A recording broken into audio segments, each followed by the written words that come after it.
Pourquoi les Américains sont totalement sous le choc de la tournée de iShowSpeed en Afrique? En gros, le streamer a prévu pendant 28 jours de visiter une vingtaine de pays en Afrique. Tout ça en live, bien sûr. Et depuis, on assiste à des réactions complètement lunaires sur le TikTok américain. Donc laissez-moi vous expliquer pourquoi cette tournée est en train de briser Internet. Alors déjà, il y a une grande partie du public américain qui a une image de l'Afrique qui est restée bloquée aux documentaires animaliers, aux voyages humanitaires, aux guerres. Donc quelle ne fut pas leur surprise quand ils ont ouvert les lives de iShowSpeed et qu'ils ont découvert que en Afrique du Sud, en Angola ou encore au Zimbabwe, il y avait des centres commerciaux, de l'électricité, l'eau,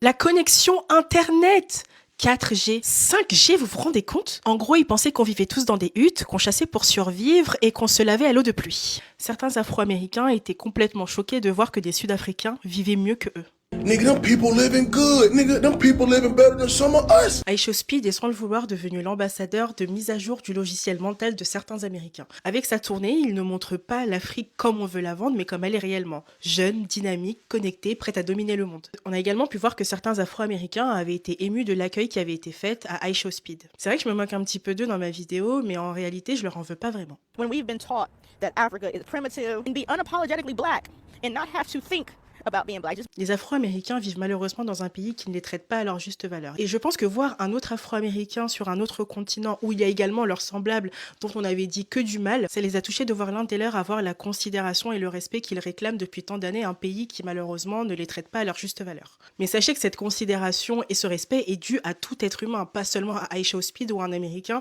il est dû à chaque être humain qui se promène sur chaque partie de la Terre. Mais pour moi c'est plutôt positif parce que même si je trouve que certaines des réactions ont été un petit peu exagérées, c'est tout de même la preuve que le monde est en train de changer, en train de bouger et en train de prendre conscience que ce qu'on nous raconte dans les médias ou dans les livres d'histoire, ce n'est pas toujours la vérité ni la réalité. Alors oui, bien évidemment que sur le continent africain, il y a de la pauvreté, comme il y en a en Europe, en Amérique, en Asie. Et je trouve que c'est problématique qu'on ne mette la lumière que sur ces aspects-là en balayant tout le reste. Bref, dis-moi ce que t'en penses et n'oublie pas de t'abonner.